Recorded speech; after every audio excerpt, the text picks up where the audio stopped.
इंसान नहीं सुधरा तो नेचर ने कहा ठीक है, अब मैं खुद ही कुछ करती हूँ। प्लास्टिक के ढेर को देखकर पृथ्वी ने एक ऐसा जिंदा जीव बनाया जिसे प्लास्टिक टेस्टी लगता है।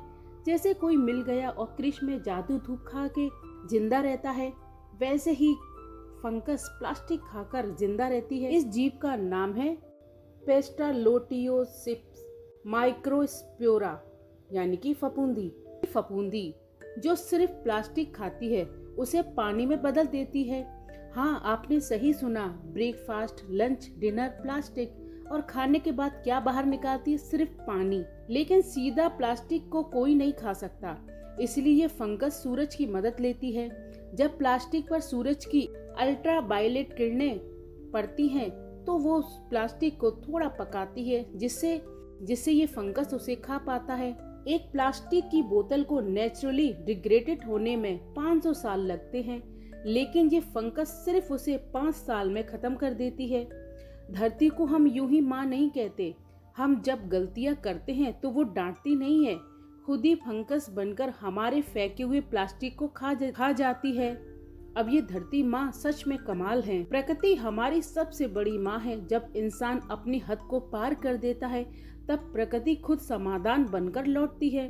विज्ञान और संस्कार दोनों को साथ ही चलना होगा, तभी ये धरती बचेगी और जीवन भी।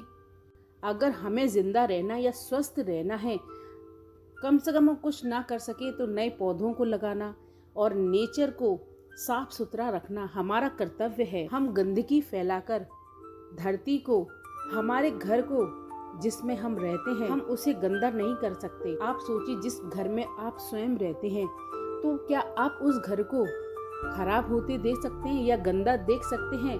तो फिर ये हमारी पृथ्वी, हमारी धरती माँ, हम इसे क्यों गंदा करते हैं? हम इसके लिए क्यों काम नहीं करते, जबकि हमें धरती माँ इतना कुछ देती है, हमारे जीवन को चलाती है। धरती माँ हमें अन्न, जल, वायु, खनिज सब कुछ देती है जो हमारे जीवन के लिए बहुत ही आवश्यक है। जैसे माता अपने बच्चों की देखभाल करती है, वैसे ही धरती माँ सबका पालन करती है, इसलिए धरती माता कहा जाता है। हमें भी इनका आदर और संरक्षण करना चाहिए। धन्यवाद फ्रेंड्स। अगर आपको मेरा वीडियो पसंद आया तो उसे लाइक, सब्सक्राइब करना ना भूलें। इस वीडियो को शेयर करना ना भूलें और धरती माँ को हमेशा साफ सुथरा रखें, क्योंकि नेचर हमारे जीवन के लिए बहुत ही लाभदायक है।